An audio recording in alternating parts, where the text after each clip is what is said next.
that His will be done on the earth as it is in heaven. This is Dear Church Leader, a church leadership training series, and this is my letter 26. Now, I said in the early letters I sent to you, I said, as long as you're doing ministry in whatever form or expression, if you lead 2 people, 5 people, 10, 100, 1,000, 1,000,000 people, you are a church leader. As long as you lead 2 or more people, you're a church leader.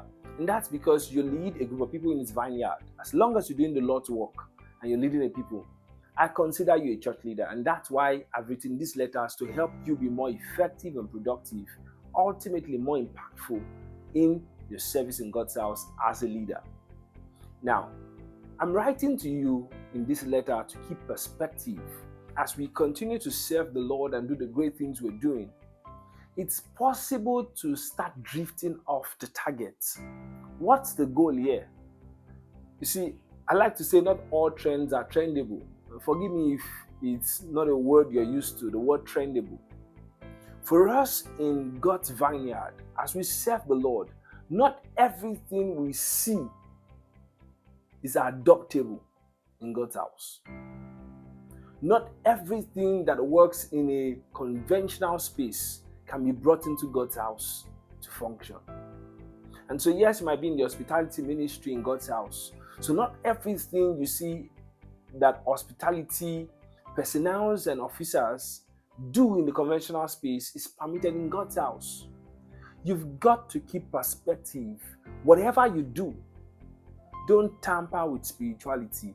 That's the difference between what we do in God's house and what is obtainable in the conventional space.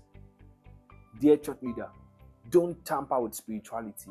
We must emphasize the spirituality in what we are doing. It's important. Very important.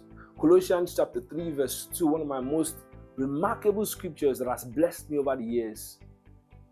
It says, set your affection on the things that are above, not the things that are on the earth. We have a responsibility to regulate our affections consistently. We must stay tuned, keeping perspective. Why are we doing what we're doing? Always review and evaluate whatever you are thinking of doing or doing already. Does this have an eternal goal to it? Is God's will made manifest through what we're doing? Consistently point your team and yourself to God. Eyes on God. Eyes on God.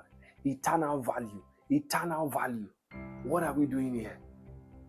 Again, like I said, not every trend is trendable. And so, you may do some things that could get the crowd to come in. That could get the crowd talking about what you're doing. It could go viral. And I'm not trying to be one who is trying to dull your moves.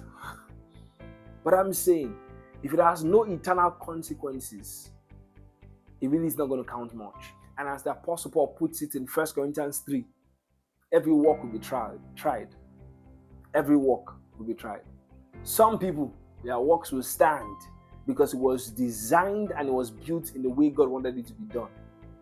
For many people, their works will fail. Yes, their lives may still be spared, but the works themselves will not count in front of God. So dear church leader, be sure to keep your eyes on what really matters. Set your affections consistently. Set your affections. It should not be about the number. It should not be about how many people talked about what we are doing. It should never be about that. Yes, ultimately, it's good that the reach is increased. It's good. Acts of Apostles chapter 3, it was so significant. They took record that over 3,000 people gave their life to Christ in one day. On and on. 5,000 were added to the church. On and on. So they took records. It's very important to take records. But that should not be the primary goal. Let it be first that we're doing it according to God's will. Then the number begins to make sense. Else, if we're not doing it in line with God's will and we have the number, it has no eternal consequence. So this is my letter to you today. Keep perspective. Go back to the Lord. Go back to the leadership. Be sure that what patterns were given to the sent man, the sent woman, that's the pattern you're following. It is wise not to follow logic only as a church leader.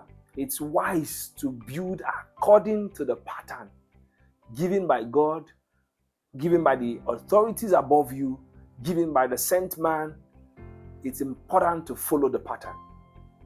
Keep perspective, and you're going to see much more productivity in your team. Eternal productivity, eternal consequences being actualized by your team. I call you blessed. Grace and peace. I'll see you in the next letter. God bless you.